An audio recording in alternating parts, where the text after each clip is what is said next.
Hello friend, कैसे हैं आप लोग। उम्मीद करते हैं आप लोग स्वस्थ होंगे। तो आइए आज हम उत्तर प्रदेश के चर्चित व्यक्ति का पार्ट 2 डिस्कस करने वाले हैं। इस पार्ट 2 में भी हम 5 से 6 व्यक्ति के संबंध में अध्ययन करेंगे। तो चलिए वीडियो देर न करते हुए तुरंत स्टार्ट करते हैं। और सबसे पहले लेते हैं मुंशी प्रेमचंद्र। मुंशी प्रेमचंद्र जी का जन्म 1880 ईस्वी में उत्तर प्रदेश के वाराणसी के ग्राम लमही में हुआ था। इनका बचपन का नाम धनपत राय या दूसरा नाम नवाब राय था। इनके पिता का नाम अजायब राय तथा इनकी माता का नाम आनंदी देवी था। यह अपने अच्छे कार्यों के बदौलत शिक्षा विभाग में निरीक्षक इंस्पेक्टर बने थे और इनका मृत्यु 1936 ईस्वी में हुआ था। मुंशी प्रेमचंद्र जी का कुछ प्रमुख उपन्यास जैसे सेवा सदन, निर्मला, रंगभूमि, कर्मभूमि, गबन, गोदाम इत्यादि कुछ प्रमुख उपन्यास हैं। इन्होंने कहानियों का विशाल संग्रह 8 भागों में मानसरोवर नाम से प्रकाशित किया है, जिसमें लगभग 300 से अधिक कहानी संकलित हैं, जिसमें कुछ निम्न कहानी जैसे नमक का दरोगा, ईदगाह, पंच परमेश्वर, कफन कहानी है। इनका कुछ प्रमुख नाटक जैसे करबला, संग्राम, प्रेम की वेदी कुछ प्रमुख यही नाटक हैं। इनका जो निबंध है कुछ विचार नाम से प्रकाशित है। अंत में मुंशी प्रेमचंद्र जी का जो गोदाम है यही सर्वश्रेष्ठ उपन्यास मानी जाती है। अब अगले कवि मैथिली क्षणगुप्त। मैथिली क्षणगुप्त जी का जन्म 3 अगस्त 1886 उत्तर प्रदेश के झांसी के चिरगांव में हुआ था। इनके पिता का नाम सेठ रामचरण कनकने तथा इनकी माता का नाम काशीबाई था। मैथिली क्षणगुप्त जी को राष्ट्र कवि की उपाधि महात्मा गांधी जी के द्वारा मिली थी।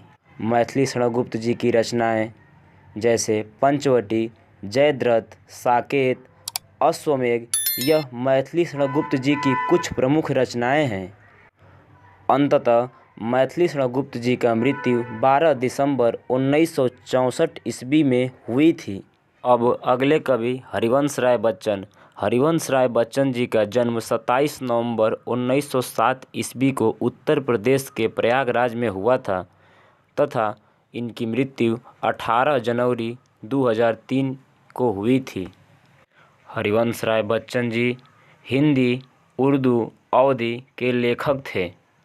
हरिवंश राय बच्चन जी की कुछ महत्वपूर्ण रचनाएं जैसे मधुशाला, मधुकलश, मधुबाला, निशा निमंत्रण, एकांक संगीत, शतरंगिनी, मिलय यामिनी, आकुल अंतर, बुध और नागघर, प्रणय पत्रिका, आरती और अंगार कुछ प्रमुख रचनाएं थीं। अब हरिवंश राय बच्चन जी के जीवन में कुछ महत्वपूर्ण आत्मकथाएं जैसे क्या भूलूं क्या याद करूं, नीड़ का निर्माण फिर, बसेरे से दूर, 10 द्वार से सोपान तक, प्रवास की डायरी यही कुछ महत्वपूर्ण आत्मकथाएं थीं। अंततः हरिवंश राय बच्चन जी को पद्म विभूषण से 1976 ईस्वी में सम्मानित किया गया था। अब अगले पुरुष गौतम बुद्ध। गौतम बुद्ध जी का जन्म लुम्बिनी के सिद्धार्थ नगर में 563 ईसा पूर्व हुआ था। गौतम बुद्ध जी के बचपन का नाम सिद्धार्थ था तथा गौतम बुद्ध जी के पिता का नाम शुद्धोधन था, जो शाक्य वंश के क्षत्रिय राजा थे।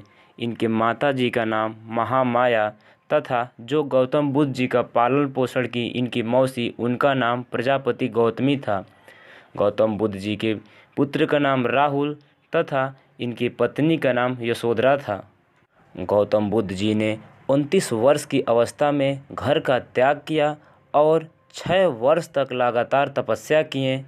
इसी कारण वैशाख के महीने पूर्णिमा के दिन बोधगया बिहार में इनको 35 वर्ष की अवस्था में ज्ञान की प्राप्ति हुई।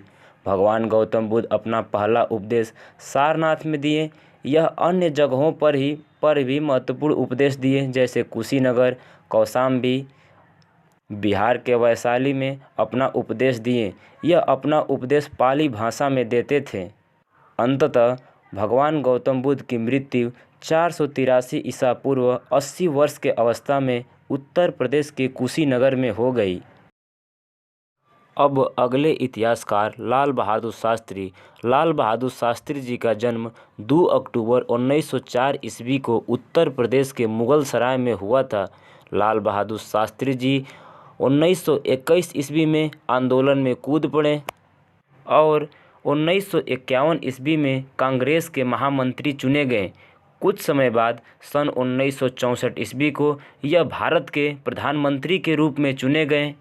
लाल बहादुर शास्त्री जी का जीवन में ऐसे तो कई महत्वपूर्ण कार्य हैं, लेकिन उसमें से एक यह महत्वपूर्ण कार्य है कि जब 1965 ईस्वी में भारत और पाकिस्तान के बीच युद्ध हुआ था तो लाल बहादुर शास्त्री जी ने ही अपने नेतृत्व में भारत को विजय दिलाई थी।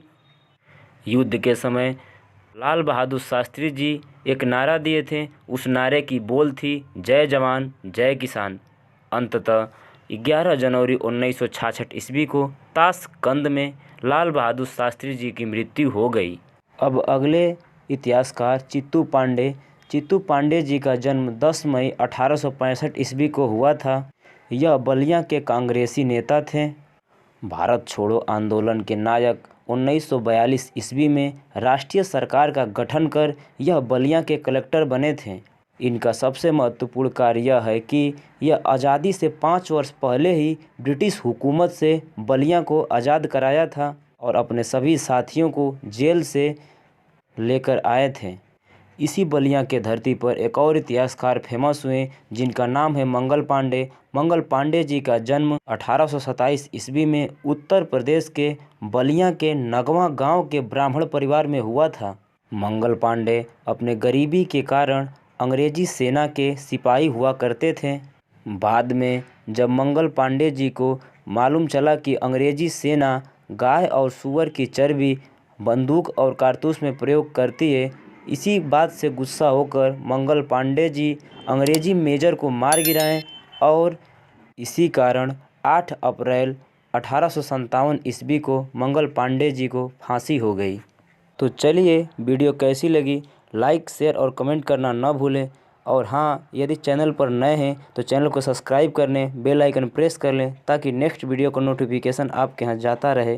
धन्यवाद।